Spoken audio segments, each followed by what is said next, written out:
everyone, and welcome back to Ruby's channel, the place where you can boost your English speaking, listening, and vocabulary in a natural and enjoyable way. In today's episode, we're diving deep into a topic that plays a huge role in everyone's life: accommodation. Whether you're living with your family, renting a small apartment, or dreaming of your future house, accommodation reflects not just where we live, but also how we live. Through this episode, you'll improve your listening skills, pick up useful vocabulary across all levels from B1 to C2, and get inspiration to talk more fluently and confidently in IELTS Speaking Part 1, 2, and 3. So, find a quiet space, relax, and let's get started. Part 1, Introduction. Well, I currently live in a small but cozy apartment in the city center. It's on the 5th floor of a modern building, and although it's not very big, it has everything I need.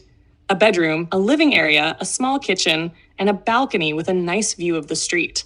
I've been living there for almost 3 years, and honestly, I quite enjoy it. The location is really convenient. I can walk to work, go shopping easily, and there are plenty of cafes and restaurants around. What I like most is the sense of independence and privacy I get from living on my own. Of course, it's not perfect. Sometimes it gets a bit noisy because of the traffic outside, and the rent is pretty expensive compared to places in the suburbs. But overall, I feel it suits my lifestyle right now. Before moving here, I lived with my family in a house on the outskirts of the city. It was bigger and quieter, but the daily commute was tiring. So when I started working, I decided to move closer to the city center. That decision has really made my life easier. Part 2. Personal experience and preferences. I've had quite a few experiences living in different types of accommodation. For example, during university, I lived in a shared dormitory with 3 other students. It was an interesting experience because I had to learn how to share space, compromise on cleaning duties, and deal with different personalities. Sometimes it was fun.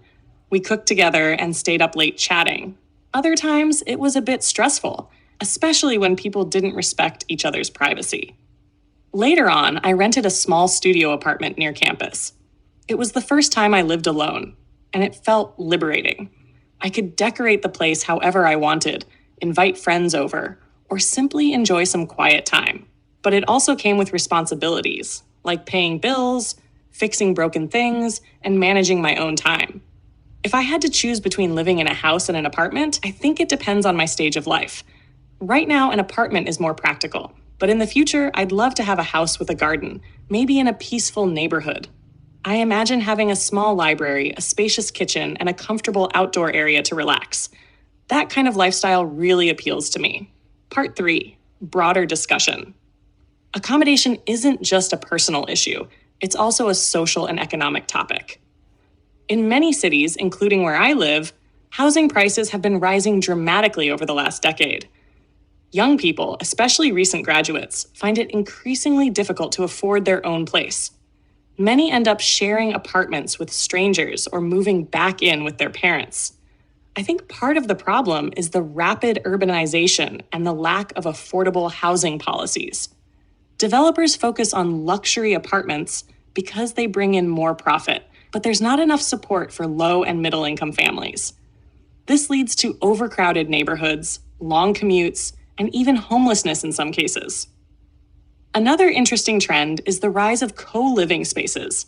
These are modern shared buildings where people rent private rooms but share kitchens, living rooms, and co-working spaces. It's becoming popular among young professionals and digital nomads.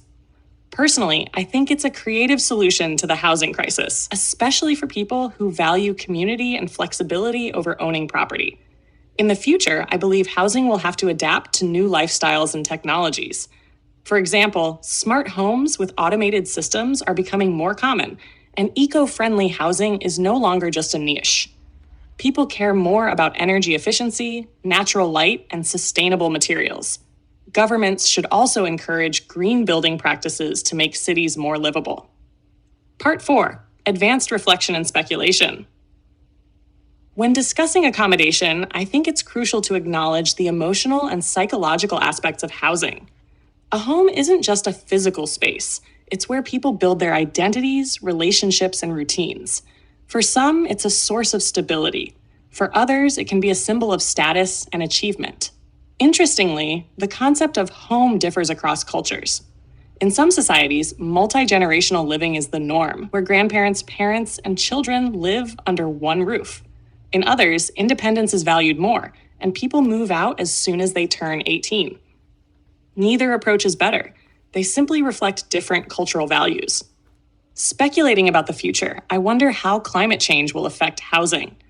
Rising sea levels, extreme weather, and resource scarcity might force cities to rethink their architecture and planning.